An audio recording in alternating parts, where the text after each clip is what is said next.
Have you ever wondered about the roles and responsibilities of IAS and IPS officers in India and how these prestigious services came into existence? Let's take a journey back to the year 1858, the birth year of the Indian Civil Service, or ICS. Established during the era of British rule, the ICS was the backbone of British administration in India. The officers of this service were the brains behind policy-making and were responsible for ensuring smooth governance across the vast Indian landscape.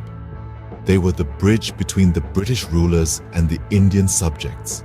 The ICS was more than just a service.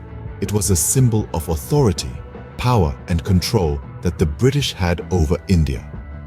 It was this service, this symbol of authority, which would later evolve into one of the most prestigious services in independent India.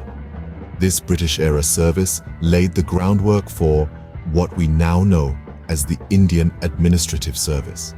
With the dawn of independence in 1947, the Indian Civil Service underwent a major transformation. The old institution, steeped in colonial legacy, was reshaped to serve a newly independent nation.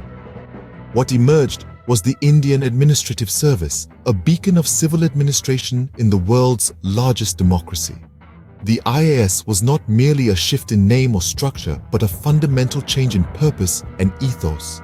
No longer an instrument of colonial rule, the IAS was designed to serve the Indian public, implementing government decisions at every level. From the bustling metropolises to the quiet hamlets, IAS officers became the connective tissue between the government and its citizens.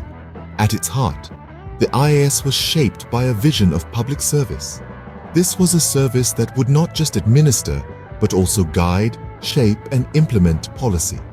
An institution that would be a pillar of the democratic process. The IAS was envisioned to play a pivotal role in shaping policies and guiding the nation towards development. Alongside the IAS, another crucial service was created to specifically handle law enforcement in the country. This was the Indian Police Service, or IPS, which was established after India's independence in 1947.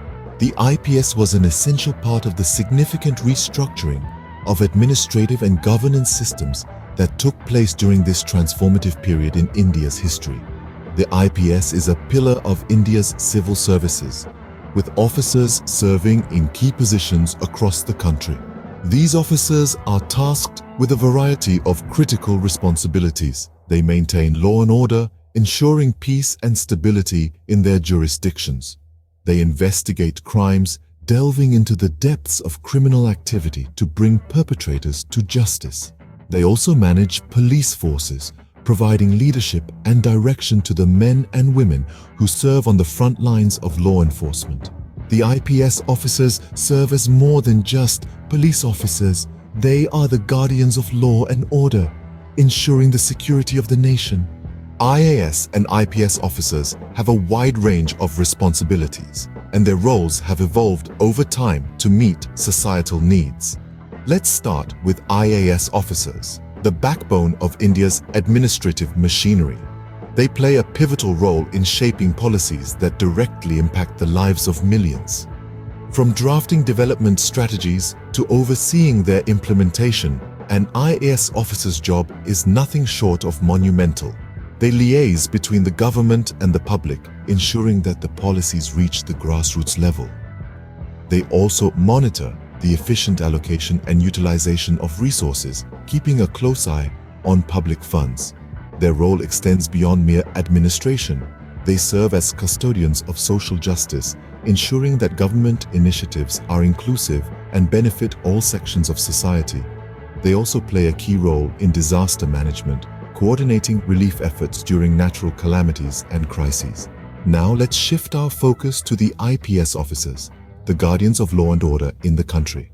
They are tasked with maintaining peace and ensuring the safety of citizens. Their responsibilities include crime prevention, crime detection, and crime investigation.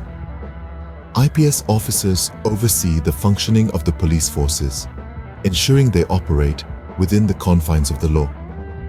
IPS officers are also the primary strategists, in maintaining internal security. They plan and execute security protocols during high-risk events and in sensitive areas. They also coordinate with other security agencies to tackle threats to national security. Over the years, both IAS and IPS officers have made significant contributions to various sectors. They have played crucial roles in public administration, urban development, and internal security. They have spearheaded initiatives that have transformed lives, communities, and the nation at large. Despite the challenges and pressures that come with the job, these officers continue to serve with unwavering dedication and commitment. Their work forms the backbone of India's democratic machinery, shaping the nation's present and future. IAS and IPS officers continue to play crucial roles in India's governance, contributing significantly to the country's development and security.